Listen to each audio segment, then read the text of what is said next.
Before we jump into today's episode, I want to invite you to a free live training I'm hosting called The Hidden SEO Mistakes Costing Clinics Patients Right Now and Easy Fixes. If you've ever wondered why your clinic isn't showing up as often as you would like on Google, Google Maps, or even AI-powered search results, this training is for you. I'll be sharing some of the most common SEO mistakes I see clinic owners making right now and simple fixes that can help improve your visibility. You can save your spot by visiting propelyourcompany.com/June. And if you can't make it live, sign up anyway because a replay will be available for a limited time. All right, now on to today's episode. Welcome to this episode of the Clinic Marketing Podcast. I'm your host, Darcy Sullivan with Propel Marketing and Design. If you're in the process of opening a new clinic, planning a launch later this year, thinking about going on your own, or considering a company rebrand, today's episode is for you. Because honestly, there are a lot of marketing mistakes that clinic owners make before they even open their doors. And the tricky part is, some of these don't seem that dramatic. They oftentimes seem like small decisions that seem harmless at the time, but can have a major impact on your overall growth strategy. From selecting the wrong business name, to waiting too long to start your website, filling out your Google business profile listing incorrectly, making your website too generic, overcomplicating branding, and trying to market everything instead of focusing on what really is most important for growth in the early stages. Then 6 months later, the clinics wonder why Google visibility is poor, referrals are slow, or your clinic just feels hard to grow and expand. So today's episode is based off of conversations I've recently had with students that are about to graduate and go out on their own to start clinics, from practitioners who are about to go out on their own and want to make a smooth transition, and those deciding to rebrand their business. So let's dive into today's episode, and let's start with naming your company. This is one of the most overlooked decisions. I think a lot of clinic owners try to be extremely creative with their business names. They want something unique or trendy or broad enough to allow for future expansion. Or they decide to just use their last name, and I understand why. But from an SEO's perspective, simpler usually works better. For example, if you are a chiropractor and you're opening up a chiropractic clinic, having the word either chiropractic or chiropractor or chiropractors in the name, because it's your core service, will significantly help you with local rankings. The same goes for if you're a physical therapist, having physical therapy or physical therapist in the name, along with if you're an acupuncturist, having acupuncture or acupuncturist in the name, or if you're a med spa, having med spa in the name. Now, this does not mean that your business has to sound boring, but there is a difference between a memorable brand and a confusing brand. I also recommend avoiding weird spellings of names, hyphens, numbers, hard to pronounce names, random abbreviations, trendy wellness phrases that can make your business feel dated later on. And before you officially commit to a name, and I know there's a lot that goes into picking a name, making sure that there isn't any competition that has the same name. But one thing that's often overlooked is buying that domain, meaning the URL. And URLs are very inexpensive. But if you can, I highly recommend that you purchase the URL for your website before you commit to the name. Ideally, you want this to be a .com. to keep it simple and keep it easy to spell. Now, here are a few resources that we have on our website. They're podcasts, they're blogs. I'll be mentioning tons of resources throughout this episode, but these are ones that'll help you when it comes to selecting a name. We have SEO and branding, selecting the perfect company name, how your branding choice, whether it's personal versus company, shapes patient growth and exit value. And I think that's one thing that we also want to consider is your overall, not only your overall growth strategy, but also your exit plan. If your company is named after your last name and you plan on leaving the company in 5 to 6 years, that could be an issue. There's also, will rebranding my company hurt my SEO? Those are all really good for some core information about naming and branding. Next up on today's topic list is I want to make sure that you don't wait until the last minute to build out your website. One of the biggest misconceptions clinic owners have is I'll worry about the website once the office is ready. Please don't do that. Your website project should realistically begin 2 to 3 months before opening. There's a lot of moving parts. There's branding, there's writing, there's SEO, there's page structure, there's photography, and we're going to talk more about photography a little bit later in this episode. There's setting up your scheduling system, legal pages, content approval, launch prep, and making sure your listings online, like your Google Business Profile listing, are set up appropriately. Even if your space is still under construction, you can still secure that domain, start building out your website framework and website content, claim your social media handles, prepare videos, and start the SEO groundwork. The earlier you start all of this, the smoother the launch becomes. If I were mapping things out, I would probably plan on starting that process 3 to 4 months ahead of time just to be on the safe side. Here are some of my favorite resources currently on our website to help you with that. Starting from scratch, tips for setting up your first or next clinic's website. Building a better website, 7 pages every website needs. Now, once you've started the process of securing your URL, securing your business name, and you're starting to work on your website, you also want to focus on your Google Business Profile setup.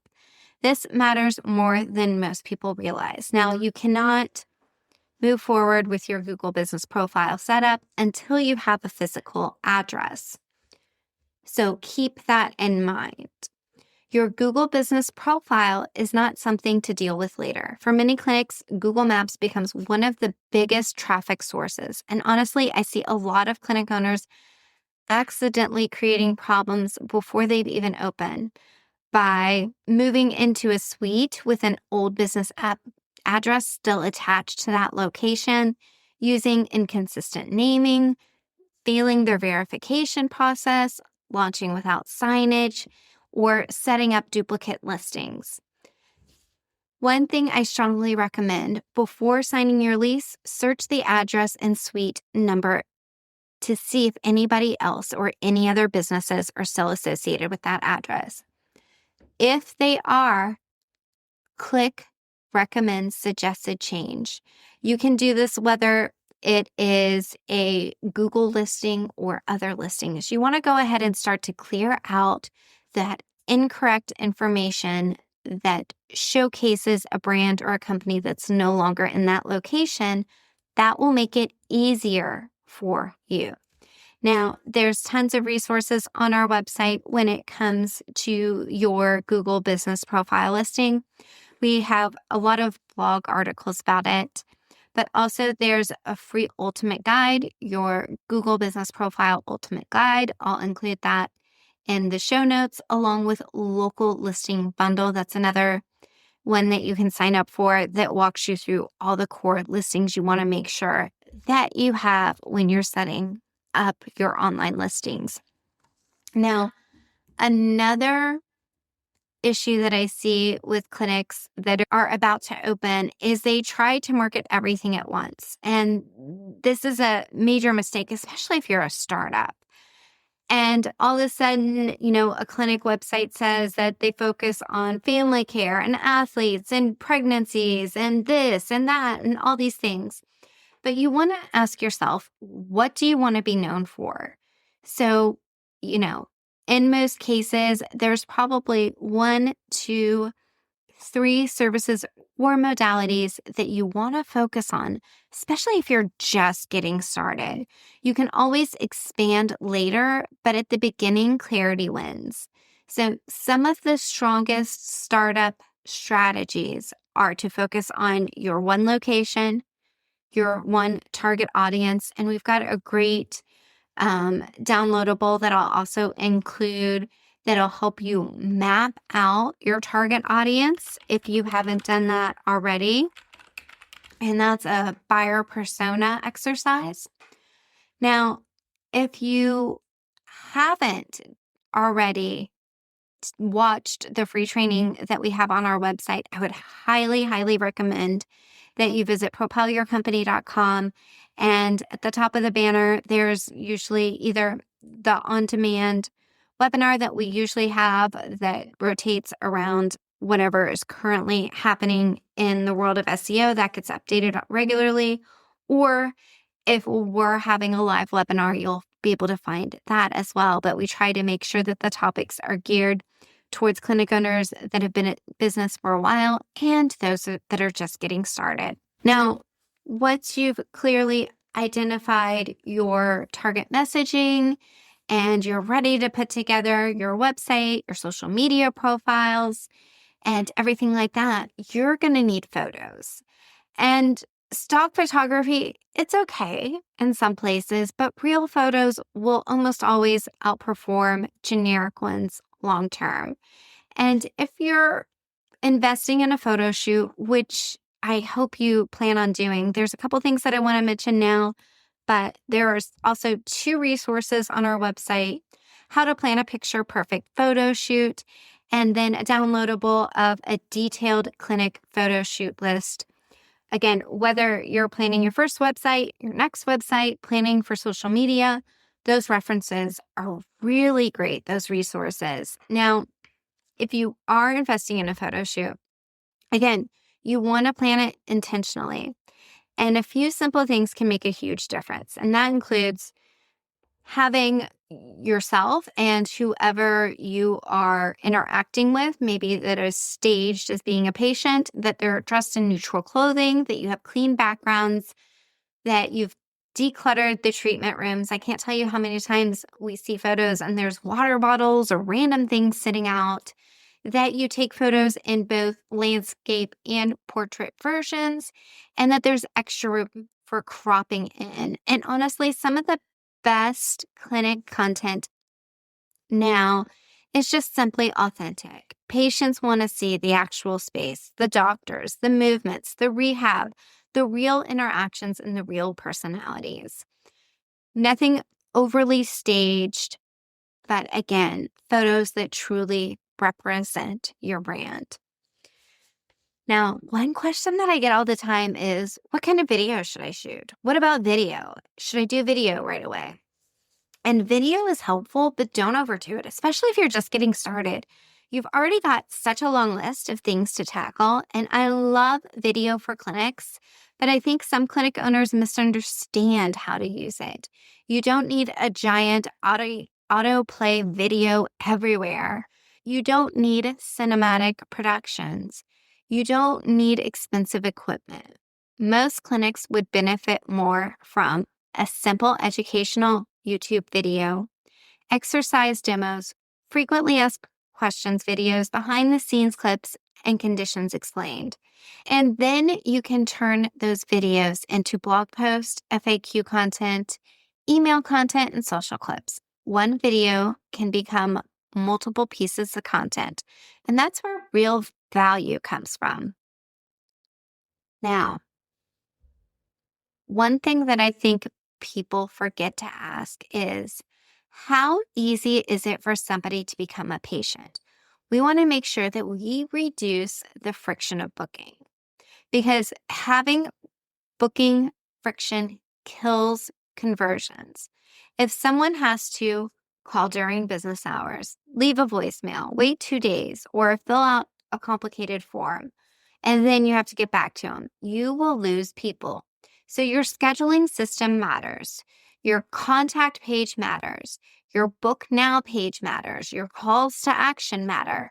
And your website should clearly answer who you help, what you do, where you are, how to book, and what happens next, without digging into too much information. Next, let's chat about one of the smartest things new clinic owners can do, and that's build partnerships locally that can accelerate your growth fast, especially if you already know the audience you want to attract.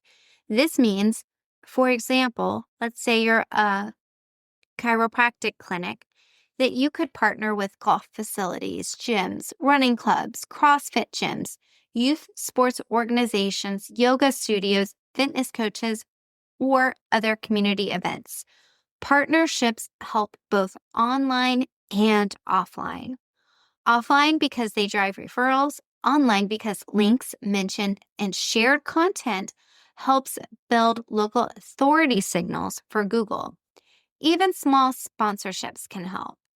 2 really amazing resources that we have online for this are holistic chiropractor marketing, how SEO, social media, and community outreach work together, and local link building for clinics, simple strategies that boost your Google ranking. Now, I know we've already talked about your website, but I want to circle back to this and kind of go over a couple of things in addition to what we've already talked about. I want to make sure that you don't build a website just to have a website. Your website should support growth, not just exist. A lot of clinic websites look fine visually, but they're missing SEO structure, local optimization, strong service pages, conversion strategy, trust signals, and clear messaging. A website is not just a digital brochure. It's part of your visibility system online, especially now with Google Maps, AI-generated searches, AI overview, voice searches, and local recommendation engines. The clinics that win are usually ones that are clear, consistent, and focused. If you're opening your clinic soon, you don't need to have everything perfect before launching. But the earlier you make smart foundation decisions, the easier your growth becomes. Focus on simple branding, strong positioning, local visibility, clear messaging, real content, easy booking, and strategic partnership. Remember, you can always expand later, but it's much harder to undo confusion once it's built into your business.